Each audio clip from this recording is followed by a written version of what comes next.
There's certain of the songs needed to be done classically, and when you have an artist like John Williams, unquestionably the finest classical guitar player in the world, you've got to give him something to do. You've got to give him a challenge. It's an interesting one. Do you want to do another one, though? Here Comes the Sun was an interesting song because it has complicated rhythms in it. The bar lines are all over the place. It also is quite repetitive, so I thought, well, in that case, we can use that repetition to quite well by making it a kind of theme and variations. See, on all of these repeated bits, there are 6 of them. That's it. I've got different orchestral backings, and it's a bit, not exactly young person's guide to the orchestra, but it goes around the orchestra. Exactly. You have strings, you have woodwind, you have timps doing different things. Little, yeah.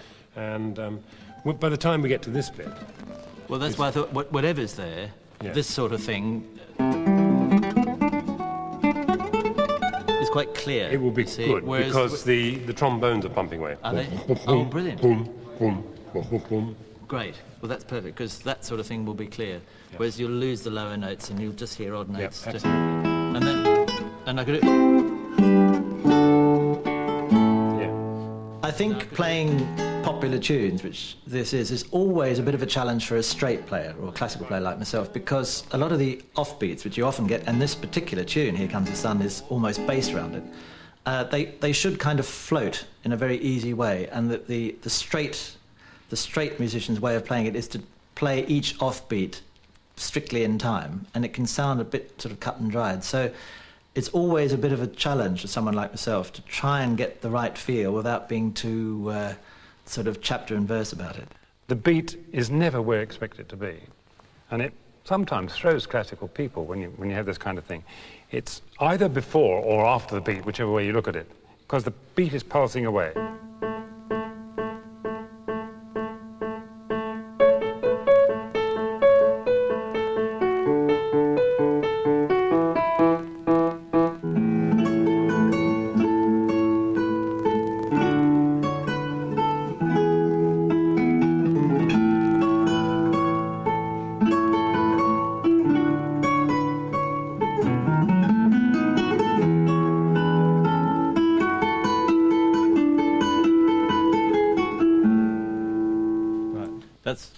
That's okay in the way that I was frightened of. Those offbeats, always the thing is you tend to overplay that.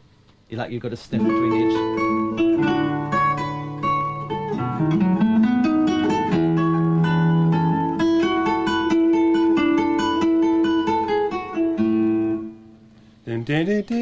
It's coming from somewhere else. Yes. We do that live with the... Absolutely, yeah. Okay. The arrangement is very different from the original, in that it is symphonic. I wrote a special score which starts off in a very sunrisey kind of way. And there's no doubt that Ravel's somewhere in that introduction.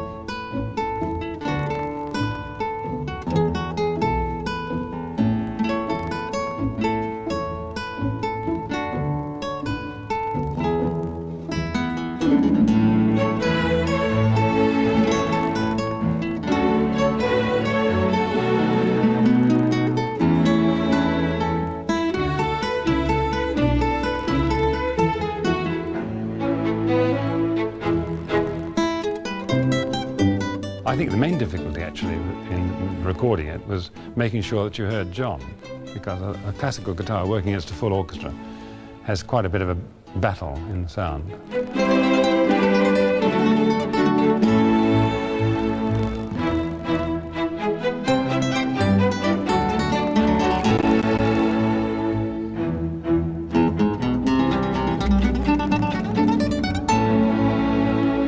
I like the kind of Here Comes the Sun image, which I think was very well expressed in the tune. There are nice tunes and there are nice words, and they don't always match. Even if they don't conflict with each other, they don't actually necessarily help each other. But in this particular song, I think they do.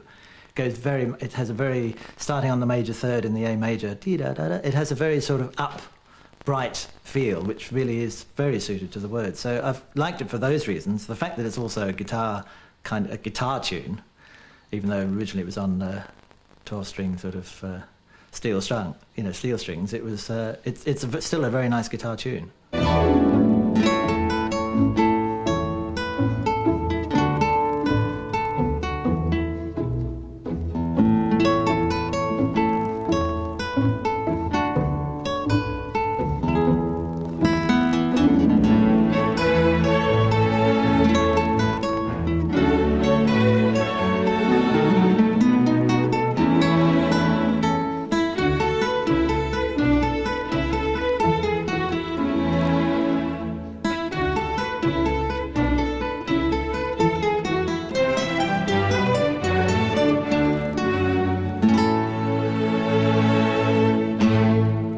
George was just telling me earlier that there are different ways of fingering this and tuning the guitar for it. And apparently George Harrison, who I've never met, so I'd like to congratulate him on this lovely song, which I've never had a chance to do.